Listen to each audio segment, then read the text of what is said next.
Hi everybody, welcome back to Karen Norwood Travel, and I've got a funny one. So we're in Marietta, Georgia, and I know at first you're like, okay, I brought you to a KFC.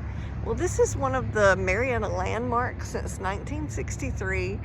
This was not originally a KFC, but it was a Marietta landmark, so KFC decided that they would not tear it down and continue to enjoy it. But is that not hilarious as your little tidbit of trivia and fun in Marietta, Georgia? Thought I would give you a little bit more history. This restaurant was originally built in 1963 and it was called Johnny Reb's Chick, Chuck, and Shake.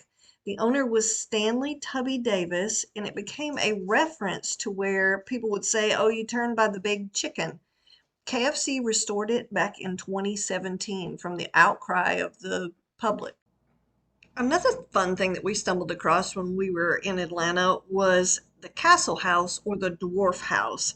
This house was built in 1950, and it was basically, the story is that the husband told his wife that he was going to build her a castle, and he did.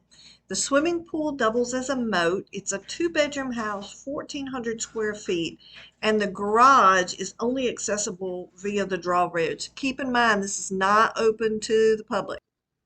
One of the last spots that we stopped at was the Autry Mill Nature Preserve and Museum, which is about 46 acres of natural history.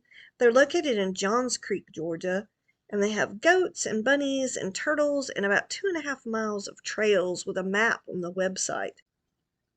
There are also statues here commemorating the mass killing of the escaped circus monkeys that happened back in the early 1900s. Hope you like this video. Please like and subscribe, and I'll keep making these quick little easy travel vlogs for you.